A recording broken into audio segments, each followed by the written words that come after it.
se pencher sur la shot map d'Ousmane Dembélé pour bien comprendre ce que c'est quand je parle de position de tir. Donc ça, ce sont tous les tirs pris par Ousmane Dembélé depuis le début de sa carrière, en tout cas depuis le début que Understat prend les chiffres. En l'occurrence, ça remonte bien jusqu'à 2015-2016 et sa saison du côté de Rennes. Maintenant, je vais prendre par exemple tous les buts. Donc ça, ce sont tous les buts de Dembélé qui sont comptabilisés chez Understat.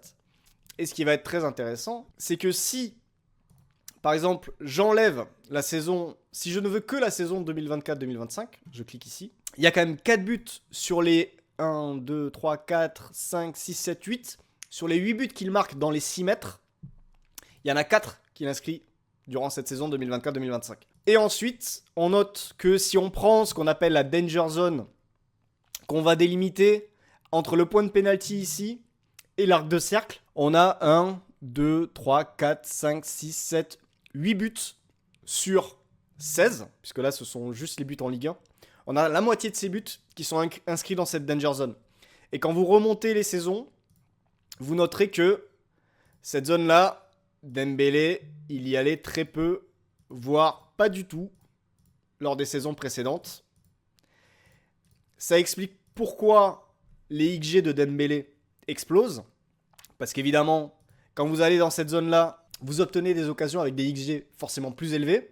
C'est là qu'il obtient ses meilleures occasions. Vous voyez 0,97 XG, 0,89, 0,52 et ainsi de suite.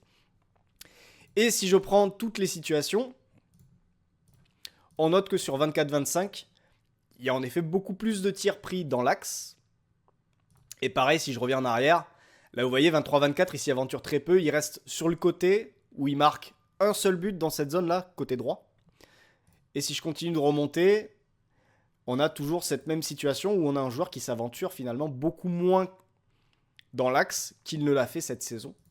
Et beaucoup moins dans cette position de neuf, de pur finisseur tout simplement. Quand je remonte ici.